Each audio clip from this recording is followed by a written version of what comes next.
خوشبو لگا کے انشاءاللہ سوچ رہا ہوں یا تو دوبارہ جہلم چلا جاؤں میں انجینئر سے گزارش کرتا ہوں بس، کیونکہ بار بار ٹاپک آتا ہے، مجھے ایک دفعہ اپنے سامنے بیٹھنے دے۔ السلام علیکم ورحمۃ اللہ وبرکاتہ۔ دوستوں کیسے ہو؟ اللہ تعالیٰ تمام دوستوں کو خوش رکھے، اپنے حفظ و امان میں رکھے، تمام زمینی آسمانی آفات و بلیات سے محفوظ رکھے۔ سامعین محترم، دوستو عزیزو، مفتی طارق مسعود آج سے تقریباً 2 سال قبل جیلم گئے تھے اور مرزا پلمبر صاحب کو انہوں نے چیلنج کیا تھا۔ ویسے مفتی طارق مسعود جو ہیں ان کا بھی عقیدہ جو ہے نا وہ بھی گڑبڑ ہے۔ بعض اوقات مفتی طارق مسعود صاحب نبی پاک علیہ الصلوۃ والسلام کے متعلق گستاخی اور نازیبا الفاظ بول جاتے ہیں۔ اہل بیت، صحابہ کرام اور اولیاء اللہ کے متعلق بھی مفتی طارق مسعود جو ہے اس کا عقیدہ ٹھیک نہیں ہے۔ سامعین محترم، مجھے بھی اختلافات ہیں مفتی طارق مسعود سے، لیکن مفتی طارق مسعود مرزا پلمبر صاحب کے ساتھ مناظرہ کرنے کے لیے جیلم پہنچا، لیکن مرزا صاحب نے مفتی طارق مسعود کے مناظرے کو ایکسیپٹ نہیں کیا اور نہ ہی مناظرہ کیا اور نہ ہی کوئی جواب دیا۔ تو سامعین محترم، مفتی طارق مسعود 3 دن کے بعد واپس آ گئے، لیکن اب پھر مفتی طارق مسعود بار بار اس بات کی ضد کر رہا ہے اور مرزا انجینئر کو کہہ رہا ہے کہ میرے ساتھ مناظرہ کر، اور اگر تو مناظرہ نہیں کرنا چاہتا تو مجھے سوال و جواب کرنے کا موقع دے دے، میرے ساتھ ملاقات کر، میں تیرا شاگرد بن کر، میں تمہیں ابو جی مان کر، تمہیں استاد مان کر تم سے کچھ سوال کروں گا، میرے سوالوں کے تمہیں جواب دینے ہوں گے۔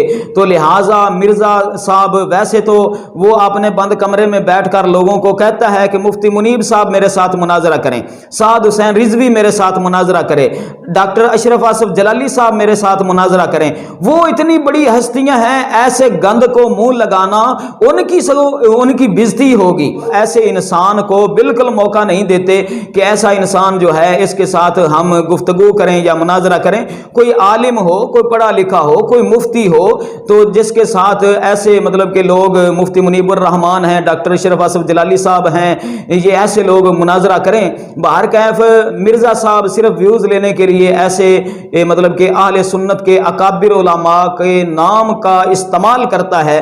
لہٰذا مفتی طارق مسعود کیا کہتا ہے، کتنی ضد کر رہا ہے مرزا جیلمی کے ساتھ مناظرہ کرنے کی، یہ ذرا کلپ سماعت فرمائے مفتی طارق مسعود کا، اس کے بعد ہم بات کریں گے۔ سوچ رہا ہوں یا تو دوبارہ جہلم چلا جاؤں میں انجینئر سے گزارش کرتا ہوں بس، کیونکہ بار بار ٹاپک آتا ہے، مجھے ایک دفعہ اپنے سامنے بیٹھنے دے۔ میں مناظرہ نہیں کروں گا، میں جیسے آپ نے ہر ایک کو سوال کرنے کی اجازت دی ہے، میں بھی آپ سے ایک طالب علم بن کے آؤں گا، اسٹوڈنٹ کی حیثیت سے، بہت ادب سے، بہت تمیز سے، کوئی جھگڑا نہیں، کوئی پھڈا نہیں، ایسے بیٹھوں گا آپ کی خدمت میں، آپ کے چرنوں میں، آپ کے پاؤں میں، آپ سے سوال پوچھوں گا۔ آپ نے یہ جو حدیث پڑھی تھی اس دن، اس کا جو ترجمہ کیا تھا، یہ کون سی کتاب میں لکھا ہوا ہے یہ والا ترجمہ؟ سمجھ رہے ہیں؟ آپ نے جو یہ کہا تھا کہ کسی نے بھی اس حدیث کو صحیح قرار نہیں دیا، تو یہ آپ کو خواب آیا تھا یا کسی بزرگ نے الہام ہوا تھا فلاں فلاں نے اس کو صحیح قرار دیا ہے، آپ نے کیسے پھینک دی؟ آپ نے جو اس دن یہ کلپ میں فرمایا تھا کہ یہ علماء دیوبند کا گڑھا ہوا عقیدہ ہے، تو یہ تو ہزاروں سال سے یہ عقیدہ چلا آ رہا ہے، تو گڑھا ہوا تو وہ چیز ہوتی ہے جو ایجاد کی ہو، تو یہ آپ نے کیسے بہت لمبی، یعنی بہت تمیز سے نا، پھینکنا کا لفظ استعمال کروں گا کہ اتنے سوالات ہیں نا، بے ہوش نہ ہو جائے نا، میرا نام بدل دینا، بھاگ جائے گا۔ وہ پتہ ہے کیا کہتا ہے؟ کلپ بازی کرو۔ تو کلپ بازی میں پھر یہ ہوتا ہے کہ وہ ایک لمبی بحث چلتی ہے نہ ختم ہونے والی، پھر اس کے بہت سارے، ابھی دیکھو نا کلپ بازی ہوئی ہے نا عدالتی خلا پہ، میں نے اتنا مدلل ریکارڈ کروایا، مان لیا اس نے، کیسا پی گیا، ایسا گھما دیا، اس کے اسٹوڈنٹ بھی کہنے ہاں اس نے تو یہ دعویٰ ہی نہیں کیا۔ تو اس میں خیانت آسان ہوتی ہے، جب فیس ٹو فیس بیٹھ کے بات ہوتی ہے نا تو پھر بھاگنا بہت مشکل ہوتا ہے۔ اب یہ عبداللہ بن عباس والی حدیث جو ہے، جابر بن زید کہتے ہیں کہ عبداللہ بن عباس وہ کہتے ہیں میرا خیال یہی ہے کہ ظہر کو مقدم کیا تھا، ظہر کو مؤخر کیا تھا، عصر کو مقدم۔ فوراً انجینئر نے کیا کہہ دیا، کوئی حنفی نے یہ بول دیا ہے۔ تو میں جب سامنے بیٹھا ہوتا میں کہتا ہے kindly excuse me sir please, ہم اسکول میں تھے نا، ایکسکیوز می ایسے اپنی مس کو جب ہم نے کو پوچھنا ہوتا تھا نا، نیس ایسے ہم وہ دیکھا 50-50 نیس، میں کہتا سر پلیز، پھر میں کہتا سر یہ حنفی کا الزام غلط ہے اس کے اوپر، یہ عبداللہ بن عباس کا شاگرد ہے یہ، اور نسائی میں تو خود عبداللہ بن عباس سے منقول ہے یہ، لیکن چلو اس میں اضطراب ہے، اس میں بعض لوگ کہتے ہیں عبداللہ بن عباس کی طرف اس قول کی نسبت درست نہیں ہے۔ تو ایسے ایسے بلنڈر ہیں، لیکن آپ نے یعنی بالنگ بھی خود ہی، بیٹنگ بھی خود ہی، اور امپائر بھی خود ہی، ایسے میچ میں جیتنا۔ وہ شعر یاد کر لو بس، ہم کو دیکھ کے شرماؤ تو شرمانے کی داد بھی دیں۔ شاعر اپنی محبوبہ سے کہہ رہے تم ہر وقت شرماتی رہتی ہو نا، یہ کوئی شرمانا کوئی یہ اٹریکشن کا ذریعہ نہیں ہے۔ ہم کو دیکھ کے شرماؤ تو شرمانے کی داد بھی دیں، آئینے میں دیکھ کے خود کو شرمانے سے کیا ہوگا؟ یعنی تم آئینے میں کھڑے ہو کر اپنے آپ کو دیکھ کے ہی شرماتی رہتی ہو، وہاں تعریف کرنے والا کوئی بھی نہیں ہے، تو اپنے ہی منہ میاں مٹھو بننا بہت آسان ہوتا ہے۔ کبھی خوشبو لگا کے آپ انڈا موڑ آؤ، ہمارے سامنے بیٹھ جاؤ یا ہمیں اپنے سامنے بیٹھنے دو, پھر ہم دیکھیں گے ان دلوں میں تیل کتنا ہے, کتنا علمی کتابی ہے. دیکھیں اسلام میں 5 نمازوں کا مطلب ہی 5 وقتوں پر ہے. ایک وقت میں 2 نمازیں ایک ہی کہلاتی ہیں وہ, کیونکہ کوئی ٹینشن تو ہوئی نہیں نا پھر اس میں. تو 5 نمازوں کا مطلب 5. اور حدیث جبرائیل میں بھی ہے کہ نمازوں کے اوقات نبی صلی اللہ علیہ وسلم نے بتائے ہیں, ایک نماز دوسری نماز کے وقت میں داخل نہیں ہو سکتی. حج جو ہے وہ خلاف قیاس ہے. حج کے بہت سارے کام عقل سے اور عام روٹین سے ہٹ کے کرائے جاتے ہیں. ہمیں سلا ہوا کپڑا پہننے کی اجازت نہیں ہے, ہمیں خوشبو لگانے کی اجازت نہیں ہے, اور بھی بہت سارے کام ایسے ہیں. بال کاٹنے کی اجازت نہیں ہے, حالانکہ ناخن کاٹنے کی اجازت نہیں ہے, حالانکہ عام حالات میں تو ناخن کاٹنے کا حکم ہے. تو حج میں کچھ روٹین سے ہٹ کے کام کرائے جاتے ہیں. عبداللہ بن مسعود رضی اللہ تعالیٰ عنہ کی بخاری مسلم کی صحیح حدیث ہے. عبداللہ بن مسعود جو نبی کے سفر حضر کے ساتھی ہیں, فرماتے ہیں اللہ کے نبی نے کبھی بھی 2 نمازیں اکٹھی نہیں پڑھی ہیں سوائے حج کے موقع کے.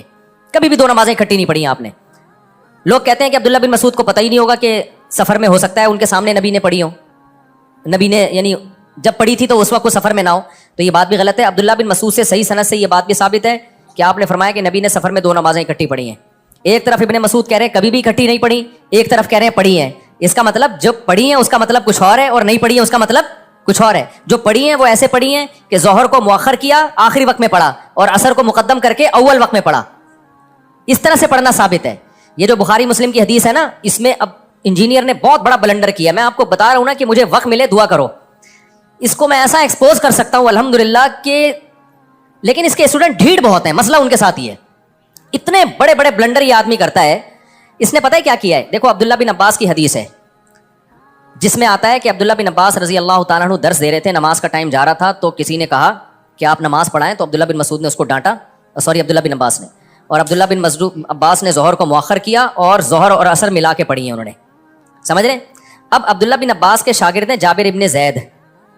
اچھا احناف بھی اس کے قائل ہیں. عبداللہ بن عباس سے پوچھا گیا تو انہوں نے فرمایا نبی نے اسی طرح 2 نمازیں اکٹھی پڑھی ہیں, بغیر خوف کے, بغیر بارش کے, بغیر سفر کے, کوئی بھی عذر نہیں تھا, لیکن نبی نے 2 نمازیں اس طرح سے اکٹھی پڑھی ہیں, تو میں نے بھی اس طرح پڑھی ہیں. اب عبداللہ بن عباس کے شاگرد ہیں جابر ابن زید, ان سے کسی نے پوچھا کہ شاید اس طرح سے پڑھی ہوں کہ ظہر کو مؤخر کیا ہو اور عصر کو مقدم, یعنی دونوں نمازیں پڑھی اپنے ٹائم پر ہیں, لیکن چونکہ درس چل رہا تھا, ضرورت تھی, کبھی کبھار ایسا بھی کرنے میں کوئی حرج نہیں ہے, تو اس لیے عبداللہ بن عباس نے ظہر کو آخری وقت میں اور عصر کو اول وقت میں. تو جابر ابن زید کہتے ہیں کہ میرا بھی یہی خیال ہے. اب اس سے احناف کے موقف کی تائید ہو رہی ہے کہ کبھی اگر کوئی عذر ہو تو اول وقت میں پڑھنے کے بجائے آپ ظہر کو آخر وقت میں لے جاؤ اور عصر کو اول وقت میں لے جاؤ. تو یہ احناف کا بھی یہی موقف ہے, اس طرح سے آپ جمع کر سکتے ہیں.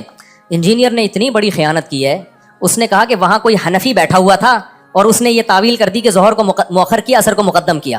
اور بھائی وہ جابر بن زید وہ عبداللہ بن مسعود کا شاگرد ہے, راوی ہے, وہ بتا رہا ہے. تو میں انجینئر کے اندھے مقلدوں سے پوچھتا ہوں, عبداللہ بن عباس کی ایک حدیث کا مطلب وہ ہے جو ان کے شاگرد بتا رہے ہیں, اور ایک مطلب وہ ہے جو جہلم میں 15ویں صدی کا بندہ بیٹھ کے بتا رہا ہے.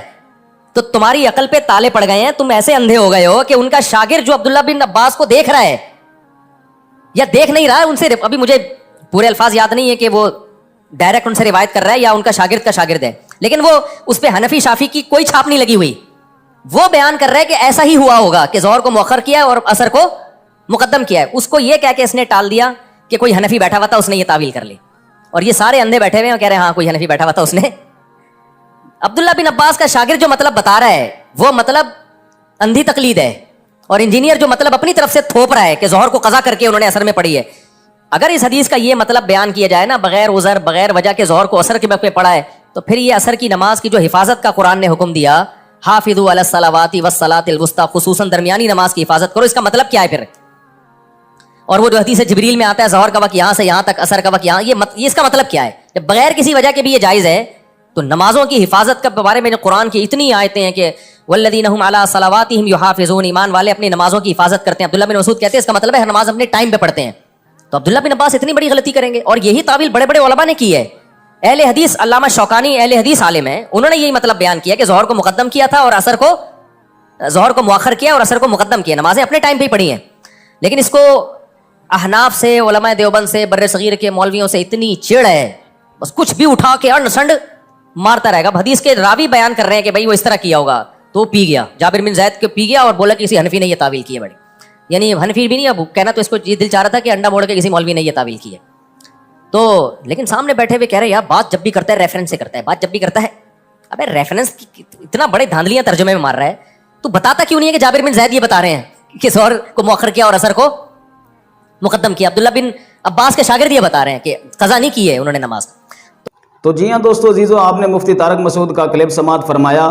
مفتی طارق مسعود کو بھی اس بات کا علم ہے کہ مرزا انجینئر میرے ساتھ مناظرہ نہیں کرے گا، اور بالکل اس کی کوئی ایسی ویڈیو نہیں آئے گی کہ جس میں وہ کہے کہ مفتی طارق مسعود کے ساتھ میں مناظرہ کرتا ہوں، یا پھر مفتی طارق مسعود میرے پاس جیلم اکیڈمی میں پہنچ جائے اور جو بھی مفتی طارق مسعود سوال کرے گا میں اس کا جواب دوں گا اور میرے سوالوں کا جواب مفتی طارق مسعود دے. تو ایسا نہیں ہوگا.